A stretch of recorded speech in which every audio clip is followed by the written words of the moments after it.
நான் வந்து I became a music composer at the age of 16.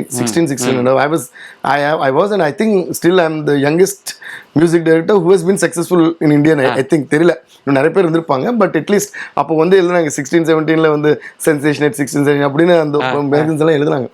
So but anyway அது வந்து கிரேட்னு நான் சொல்ல. அதுக்கப்புறம் நம்ம மியூசிக் எவ்வளோ லவ் பண்ணி அது வந்து பல பேருடைய நம்பிக்கையை நம்ம வந்து உண்மையாக்கிக்கிட்டு நம்ம முன்னாடி போயிட்டு இருக்கோம் இல்லையா, அதுதான் வந்து ஜேர்னி. நிச்சயம். ஓகே, ஸோ அப்போவே வந்து நான் பண்ண ஃபர்ஸ்ட் படம் வந்து தேவி. இட்ஸ் வந்து semi fantasy. So semi fantasy பற்றி நிறைய அந்த சிஜி மூவி எல்லாம் வந்துட்டு இருந்தது.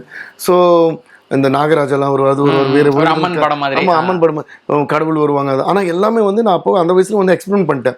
கடவுள் வந்து உடனே நாதஸ்வரம் அப்படிலாம் போடாமல், நாகராஜா வந்து நாதஸ்வரம் அப்படிலாம் போடாமல் பியானோ எல்லாம் போட்டு அதுக்கு வந்து வேறு மாதிரி வெஸ்டர்னாக பண்ணி பண்ணால் எங்கள் ப்ரொடியூசர்லாம் இந்த சின்ன வயசில் கலக்கிறானே அப்படிலாம் சொல்லியிருந்தாங்க.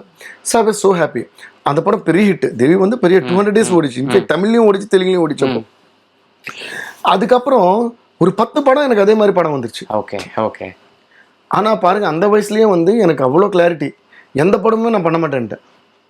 ஏன்னா எனக்கு தெரியும், நான் இன்னொரு படம் அப்படி பண்ணியிருந்தேன்னா என்னை அந்த கைண்ட் ஆஃப் படத்துக்கே என்னை வந்து லேபிள் பண்ணிடுவேன். ஒன்ஸ் இந்த இண்டஸ்ட்ரியில் ரொம்ப அது ஆக்டர்ஸ்க்கும் சரி, ஆக்ட்ரஸஸ்க்கும் சரி, மியூசிஷியன்ஸ்க்கு எல்லாருக்கும் இந்த மாதிரி படம் தான் இவன் பண்ணுவான் அப்படின்னு லேபிள் போட்டாங்கன்னா அதுலேருந்து வெளில ஒரு ரொம்ப கஷ்டம்.